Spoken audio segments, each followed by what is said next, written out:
യാതൊരു മാറ്റവുമില്ലാതെ സ്വന്തം വാക്കിനെ അന്നും ഇന്നും എന്നും കാത്തു സൂക്ഷിക്കുന്ന പരിശീലകനെന്ന് സെർജിയോ ലൊബേര എന്ന എഫ് സി ഗോവയുടെ തന്നെ എനിക്ക് പറയാൻ പറ്റത്തുള്ളൂ. ഒഡീഷ എഫ് സിയുടെ പരിശീലകനായിട്ടുള്ള പുള്ളിയെ വിശേഷിപ്പിക്കാം.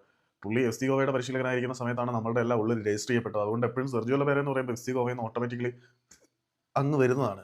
ഏതായാലും അന്നും ഇന്നും എന്നും തന്റെ പടയെ ഒരേ വീര്യത്തോടെ സൂക്ഷിക്കുന്ന കാര്യത്തിൽ ലൊബേറയ്ക്ക് യാതൊരു കേടുപാടും വന്നിട്ടില്ല എന്നുള്ളതാണ് സത്യം. ഇന്നലെ നടന്ന മത്സരം തന്നെ അക്ഷരാർത്ഥത്തിൽ ഒരു യുദ്ധക്കളം തന്നെയായിരുന്നു. ഈസ്റ്റ് ബംഗാൾ 53-ാമത്തെ മിനിറ്റിൽ ലീഡ് എടുത്തു. പക്ഷേ അതിന് മുമ്പേ തന്നെ അവർക്കൊരു കാർഡ് സസ്പെൻഷനിലൂടെ നമ്മുടെ ജിക്സൺ സിംഗ് കർണവത്തിന്റെ സേവനം നഷ്ടമായിട്ടുണ്ടായിരുന്നു.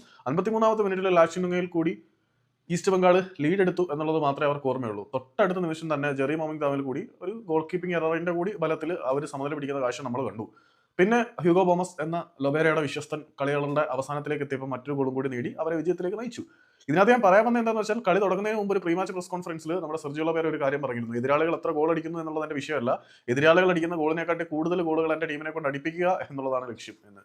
അതുതന്നെയാണ് പുള്ളി ബലത്തിൽ നടപ്പിലാക്കുകയും ചെയ്തത്. സീസണിന്റെ തുടക്കത്തിൽ ലൊബേരയുടെ ടീം ഒന്ന് മുടന്തി നീങ്ങിയെങ്കിൽ പോലും സീസൺ അവസാനത്തിലേക്ക് വരുമ്പം ലൊബേരയുടെ ടീം എഴുന്നേറ്റ് കുതിക്കുന്നുണ്ട്. അതുകൊണ്ട് ഇപ്പോൾ പോയിന്റ് പട്ടികയുടെ 3-ാം സ്ഥാനത്താണ് ഒഡീഷ എഫ് സി വന്ന് നിൽക്കുന്നത് എന്നുള്ള കാര്യവും കൂടി എല്ലാവരും ഓർത്ത് വെക്കണം. പിന്നെ മത്സരത്തിന് ശേഷമുള്ള pre match post match press കോൺഫറൻസിലും ലൊബേര പറഞ്ഞത് ഈസ്റ്റ് ബംഗാളിനെതിരെ ഗോളുകൾ നേടുക എന്നുള്ളത് ഇത്തിരി പ്രയാസമുള്ള കാര്യം തന്നെയായിരുന്നു. അവരുടെ ഡിഫൻസ് അത്രമാത്രം ടൈറ്റ് ആയിരുന്നു. മധ്യനിര മുതലേ പന്തിനെ അവർ ലോക്ക് ചെയ്ത് തുടങ്ങിയിരുന്നു.